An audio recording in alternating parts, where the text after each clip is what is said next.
What's going on, everyone? It's Caleb Moats back with another episode of the Caleb Moats Show. So, as y'all already know, on Thursdays we talk about the world's problems, what's going on in the world, and today is Thursday. So, with that being said, let's jump right into it. But before I go, I'm still making my own coffee. One of my friends even got me a nice little coffee mug. It says the Caleb Moats Show on it. That means I can drink my coffee out of my own mug now.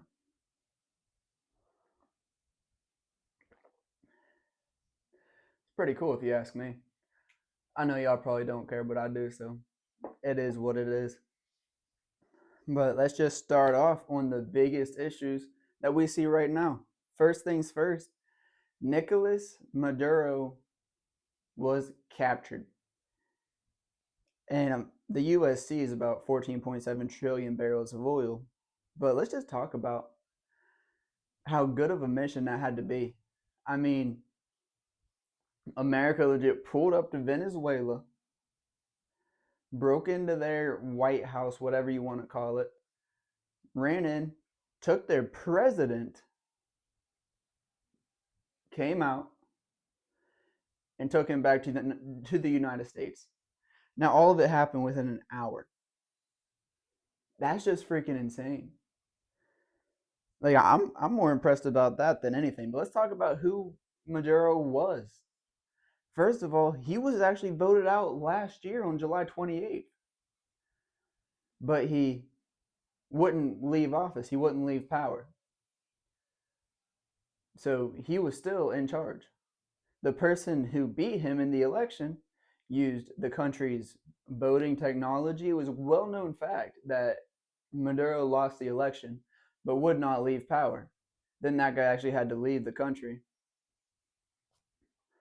for his own safety, but that's a different matter. So that happened, but yet the people who chant "No kings," blah blah blah, are the ones that are like, "Yeah, let's free this dictator, send him back to Venezuela." It doesn't make no sense at all. So since he's been in office, Venezuela deals with economic collapse, hyperinflation, barely any healthcare and utilities, poverty. There's people on the streets eating out of trash cans. They're eating whatever they can find. There's no safety. There's a lack of medicine. They don't have gas to cook. I mean, it is not a very good place to live. Millions and millions of people has had to flee the country because of the way that this man's running it. All these Venezuelans out there, when they hear that Maduro finally got taken away, they're on cloud nine. They're all super happy about it. But it's the freaking Americans who sit down, play on their freaking phones, watch Instagram all day, watch whatever movies and beat on all that, eating whatever food they want. They're the ones that are sitting there claiming that they need Maduro, that he needs to be freed. But it's the ones in the struggle down there who are celebrating. Venezuelans themselves are. I haven't seen one upset Venezuelan about it. But yet the people in America with a roof over their head who just sit on Instagram all day, they're the ones crying about it. It doesn't make much sense to me. And I don't think it ever will. The man was not a good man. He was a narco terrorist. He was trying to smuggle drugs into America. He was a cartel leader himself. Whenever you attack America, bringing fentanyl into America, and it causes Americans to die, that is a form of terrorism. So Trump and this administration had every right to pull up on him. The same thing that happened with Bin Laden, Saddam Hussein, dates all back. All these other presidents have done it. And the main issue that y'all have is that he didn't let Congress know. Neither did the other presidents that have went and got people. You don't have to. There's a whole big rule book about the way America's ran. Go read it if you want to. Find out what you're saying before you actually say it. Cool? All right.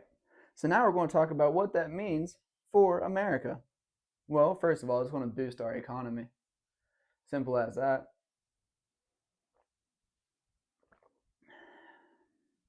It lets us have energy security. It actually weakens China's influence in that whole region and allows America to have more influence because Maduro sold them out to China and Russia. So it allows America to have influence in there, in that country. It allows America to actually help Venezuela.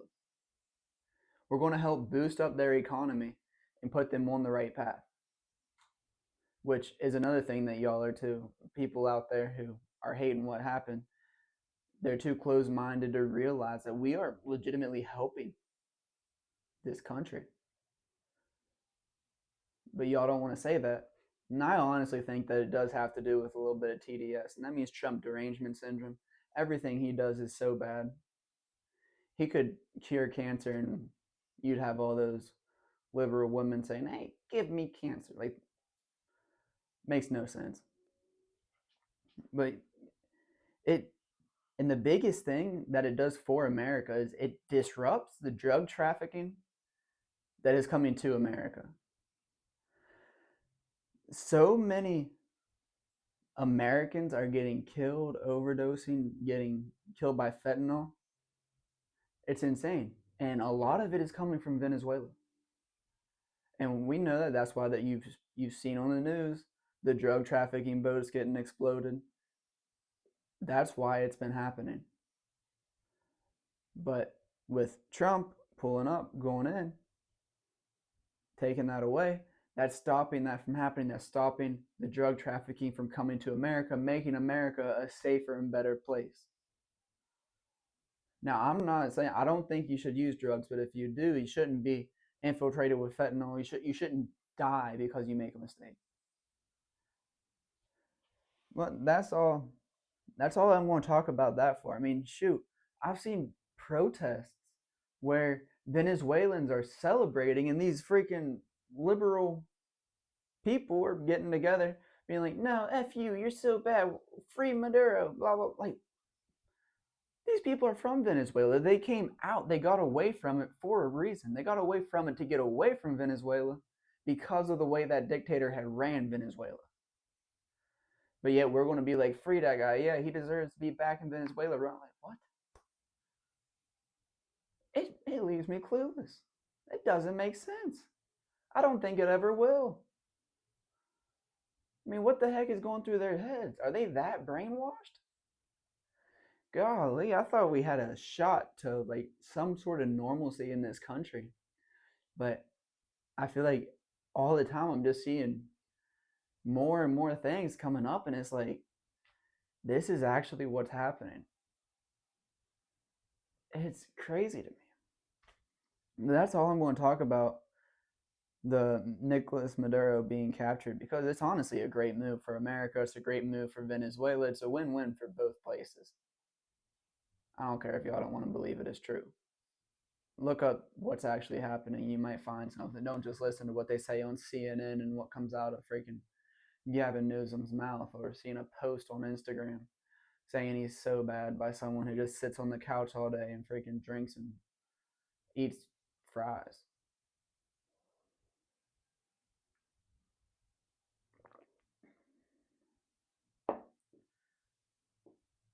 However, if you are watching this video and you're looking at it and trying to figure out what exactly happened, I do encourage you to go and watch stuff on your own, come to your own conclusions.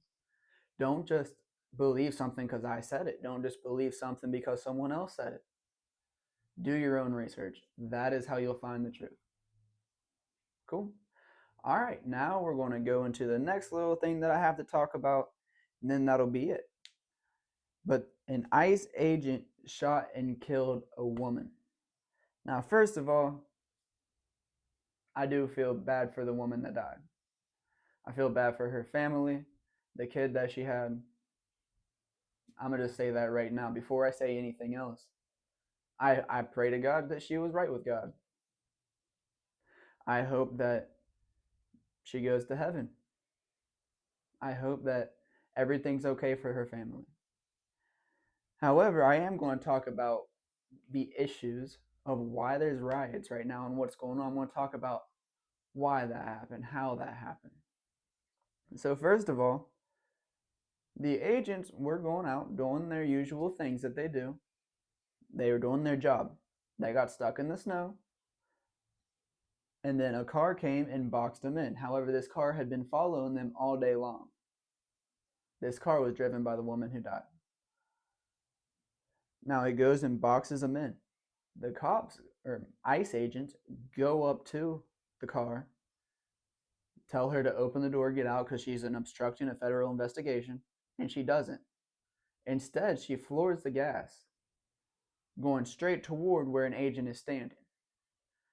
So naturally, it in his training, he pulls out his firearm and eliminates the threat. And he did just that.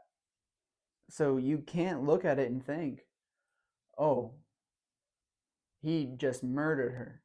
Or, oh, he should have shot out the tires. They're not trained to shoot out tires. Like, you don't understand how hard it is to shoot out someone's tires whenever it's a moving vehicle going. Like, that's the crazy part to me. That's one of the oddest arguments I've heard about it because there's no logic to it. He saw his life was in danger and he eliminated the threat. Simple as that. When also a car is considered a deadly weapon, but we'll just go on without that. And there's been over 100 vehicular assaults on ICE agents this year alone. So what does that tell you? Maybe you shouldn't go pull up and try and run over a cop or an ICE agent. Like, all this is happening. You shouldn't be putting yourself in the middle of this. These ICE agents are going, they're getting cartel members, they're getting pedophiles, they're getting all these people. Don't put yourself in the middle of it. That's dangerous stuff. Especially if you got a family. Don't be putting yourself in the middle of that. Because it's not going to end out very good. You have very highly trained ICE agents and criminals, and they are going to war. Don't get in the middle of the war. So now you talk about like why it happened. I mean, the lady did obstruct a federal investigation, which is obviously not right. But why was she there? Why was she following the ICE agents? Was she writing a book? No, she wasn't writing a book. What she was doing was going, following, and just waiting to see if something happened, I guess. She was going to find a way to infiltrate it, find a way to do something. Whenever she boxed them in, she didn't want them to get where they were supposed to be. The left has put out this agenda that ICE agents are, as Tim Waltz says, Gestapo. So that's making everyone believe these people are so awful, and it leads people to take this matters into their own hands. Like, that's what they think they should do. But that's not what they should be doing. That's not the right thing to do.